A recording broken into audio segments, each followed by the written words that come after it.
Halo teman-temanku jombloan dan jomblowati yang terhormat, semoga kalian selalu bersemangat walaupun hidup tak senikmat pelukan hangat dari seorang pengkhianat. Hehehe. Pria ini adalah pengangguran yang frustasi dengan kerasnya kehidupan. Hari itu ia mencoba untuk bunuh diri, tapi tidak berhasil karena tali yang ia gunakan tidak kuat menahan dosa-dosanya.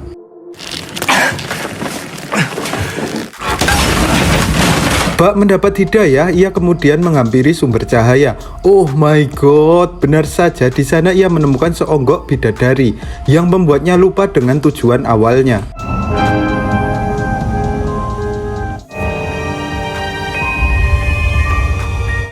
Dasarnya pengangguran cabul, bukannya cari kerja atau bikin konten seperti saya. Dan walaupun gak ada yang nonton sih, tapi kan sudah berusaha. Hehe. Hari demi hari malah ia habiskan buat ngintip Dedek gemes. Sampai momen yang ditunggu akhirnya tiba. Tapi sayangnya si Dedek ganti bajunya melipir ke samping.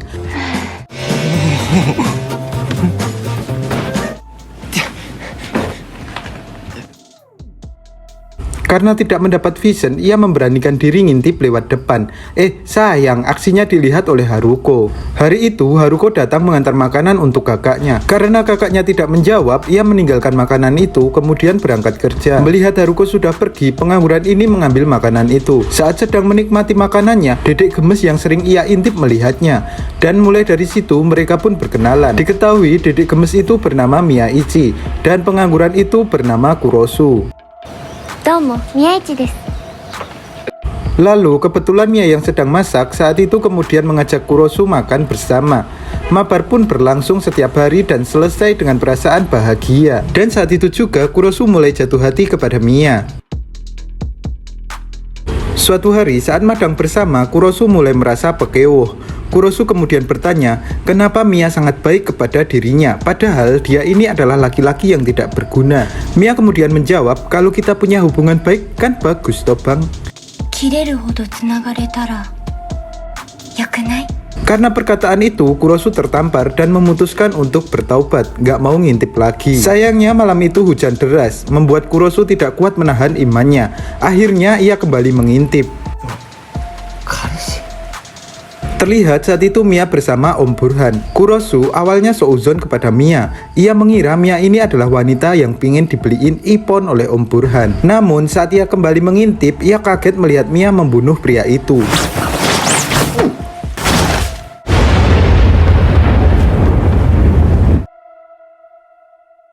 Melihat hal itu, Kurosu kebingungan dengan apa yang ia lihat. Lalu bersamaan itu, bel berbunyi. Saat diintip, ternyata itu adalah Mia membawakan makanan untuk dirinya.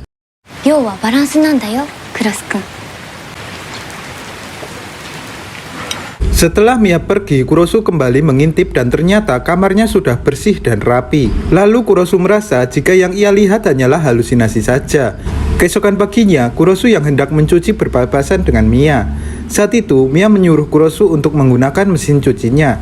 Tapi karena Kurosu tidak mau menambah beban listrik Mia, Kurosu menolak. Mia kemudian berkata, ya udah nggak apa-apa bang, tapi nanti malam jangan nolak madang sama aku ya bang.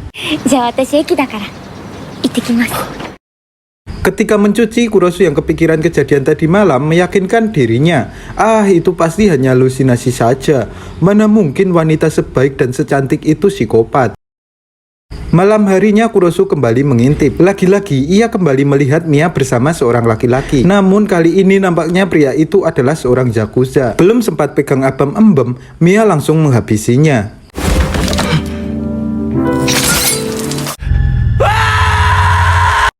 Kurosu yang melihatnya refleks berteriak. Kini ia yakin jika yang ia lihat bukanlah halusinasi. Ketika ia ingin memastikan kejadian itu lagi,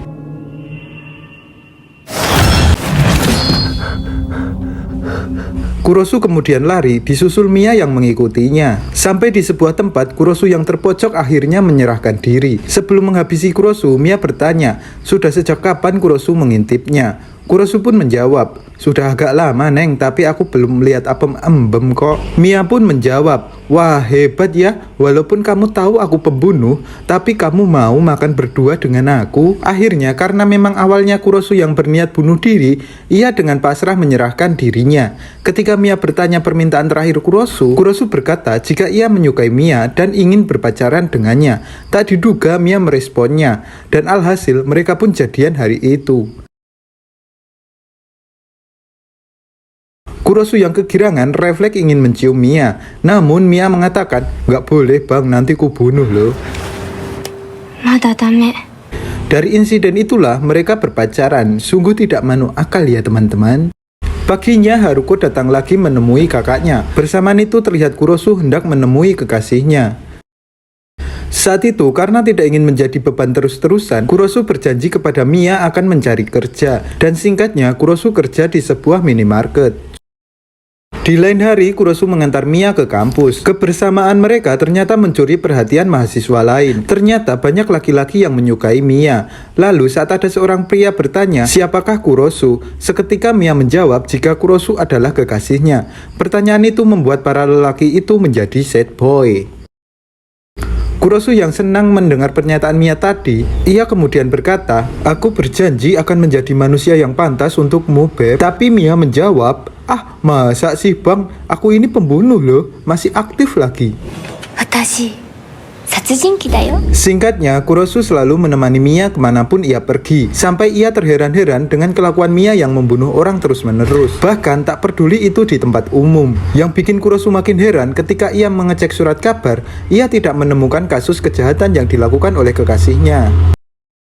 Singkatnya, Kurosu kemudian memberanikan diri bertanya, apa alasan Mia membunuh orang-orang itu? Mia kemudian menjawab, tenang bang, aku membunuh mereka itu ada alasannya kok.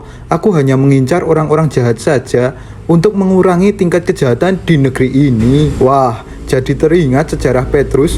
Menurut kalian, kalau Petrus masih ada, negara ini akan gimana? Apakah masih adakah yang berani korupsi, mencuri, memperkaos, membegal? Entahlah. Dan yang paling penting, masih adakah orang yang berani bilang pinjam 100 dulu? Hehehe. Suatu hari saat Kurosu bekerja, ia bertemu dengan Haruko yang kebetulan saat itu sedang belanja untuk keperluan kakaknya. Karena teringat sering mencuri makanan yang Haruko sediakan untuk kakaknya, Kurosu kemudian memberikan makanan gratis untuk menggantikannya. Sepulang kerja, Kurosu menemui kakaknya Haruko untuk meminta maaf. Ternyata kakak Haruko tidak marah kepada Kurosu. Dan mulai saat itu, Kurosu mengira kakaknya Haruko ini adalah orang baik dan rendah hati. Malamnya, Kurosu kembali mengintip kekasihnya, tapi hanya ada pesan pulang jam 10 malam. Setelah menunggu lama, akhirnya Mia pulang. Saat Kurosu mengintip, ia terkejut melihat kakaknya Haruko akan dieksekusi oleh kekasihnya. Seketika, Kurosu berteriak dan menghentikannya. Ia lalu bertanya, mengapa pria baik seperti itu kau bunuh, Beb? Hentikan, Beb, katanya kamu hanya mengincar orang jahat saja. Walaupun Mia mendengar teriakan Kurosu saat itu, tapi Mia tetap meneruskan tindakannya. Tak berselang lama, datang sekelompok orang yang dipimpin oleh Mbak Rina. Kurosu kemudian menghampirinya. Mbak Rina kemudian memuji keberanian Kurosu, yang entah berani atau tolol itu beda-beda tipis. Kurosu kemudian bertanya, di mana kekasihnya? Mbak Rina pun menjawab, lagi mandi junub, bang. Miyaichi-san, kanojo wa doko ni? Lalu Kurosu bertanya, kenapa pria baik seperti dia kau habisi? Dan sebenarnya siapa kalian? Mbak Rina kemudian menerangkan jika dirinya adalah agensi pembersih mayat yang bekerja sama dengan Mia. Mbak Rina lalu mengajak Kurosu ke kamar pria itu. Ternyata pria yang dianggap Kurosu baik dan pencinta kucing tidak seperti yang dipikirkan. Di sana terlihat banyak alat psikopat dan kucing-kucing yang sudah menjadi korban.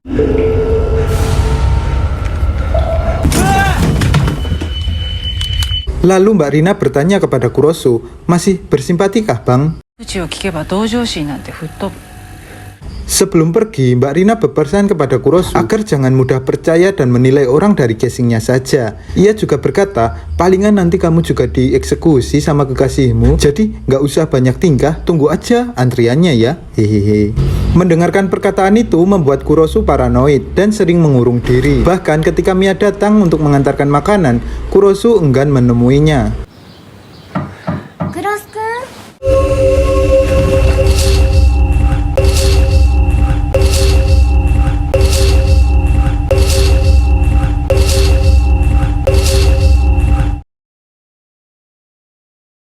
Mengira kekasihnya sakit, Mia langsung memeluk Kurosu. Sayangnya Kurosu yang ketakutan malah menyia-nyiakan kesempatan itu. それはその Saat itu Kurosu meminta agar Mia berhenti membunuh orang, karena selain takut ia juga tidak mau kekasihnya ditangkap polisi. Kurosu kemudian berkata, "Aku tidak mau kamu ditangkap, Beb. Kalau kamu ditangkap, aku takut nanti kamu hamil. Ingat, Vinang Garut, Beb, hamil di penjara." Singkat cerita, terlihat Haruko sedang mencari kakaknya. Ia kebingungan karena sudah sebulan tidak mendapat kabar dari kakaknya. Kurosu yang tidak bisa menjawab mencoba menghindar. Namun bersamaan itu muncul Mia. Mia kemudian menawarkan Haruko menunggu di kamarnya. Tapi karena Kurosu tahu niat kekasihnya, Kurosu kemudian menyuruh Haruko pergi. Mia pun terlihat kesal dengan Kurosu.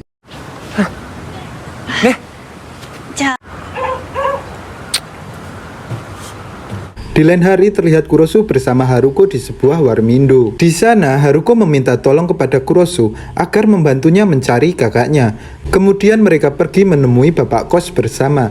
Kurosu yang tidak bisa berbuat apa-apa, hanya bisa pasrah membayangkan apa yang akan terjadi ketika mereka melihat kamar itu. Namun tak disangka kamarnya sudah bersih mengkilap tak ada noda. Di sana mereka juga menemukan sebuah pesan dan tiket pesawat ke Hong Kong. Mereka pun mengira kakaknya Haruko meneruskan pendidikannya di sana. Dan dari situlah Haruko berhenti mencari kakaknya. Lalu Kurosu mengantar Haruko pulang. Ketika hendak kembali ke kosan, Kurosu melihat Mia digoda seorang pria.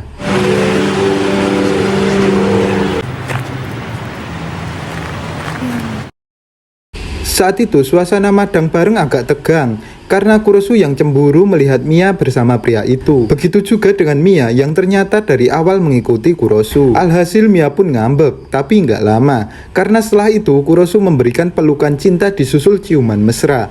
Tapi sayangnya Mia kembali berkata,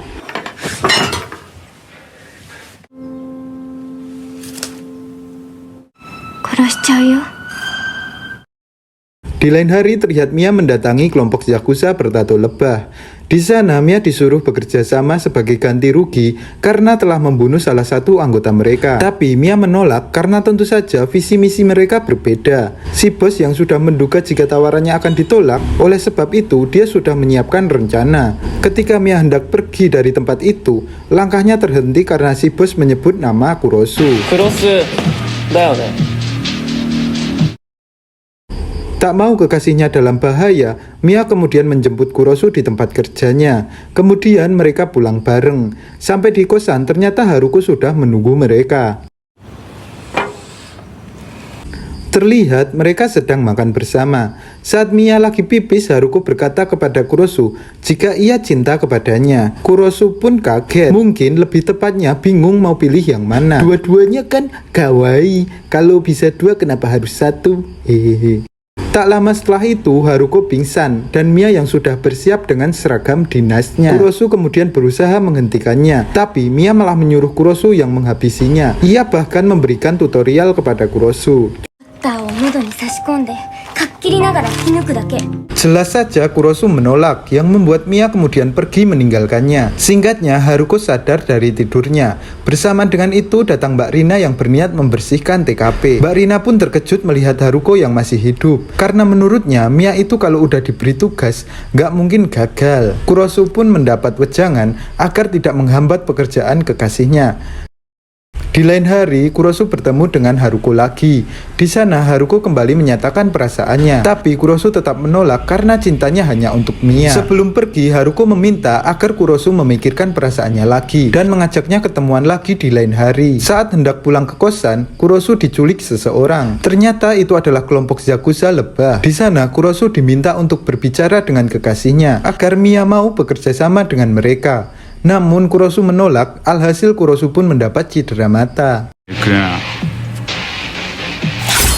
Di sisi lain terlihat Mia bersama Mbak Rina. Di sini Mbak Rina meminta agar Mia mengurangi populasi sampah masyarakat lagi.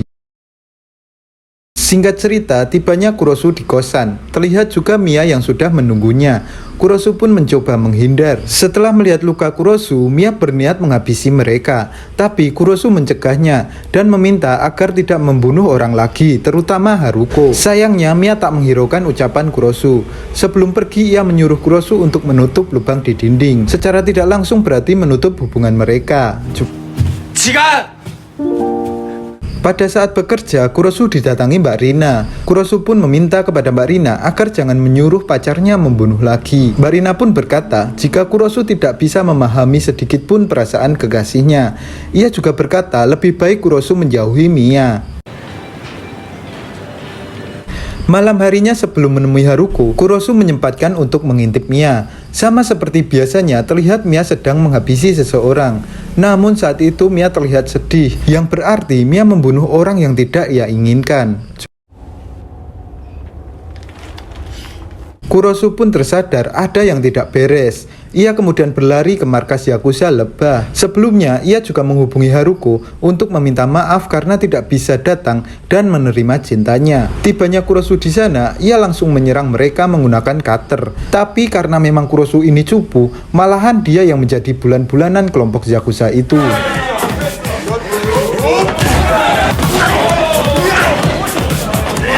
Ketika Kurosu hampir dihabisi, muncullah Mia yang membantai semua Yakuza itu hingga habis tak tersisa.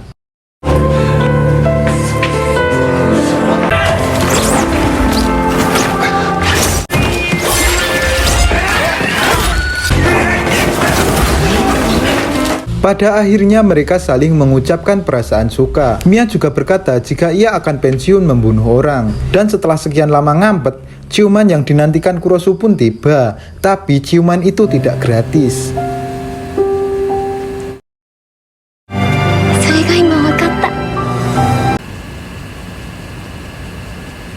Di akhir film terlihat Mia membawa sebuah koper dan berpamitan kepada Mbak Rina. Tak lama setelah itu muncul Kurosu yang membuat Mbak Rina heran kok dia nggak mati. Mulai dari hari itu mereka melangkah bersama dan mulai berkenalan dari awal. Tamat, semoga terhibur. Assalamualaikum warahmatullahi wabarakatuh. Pinjam 100.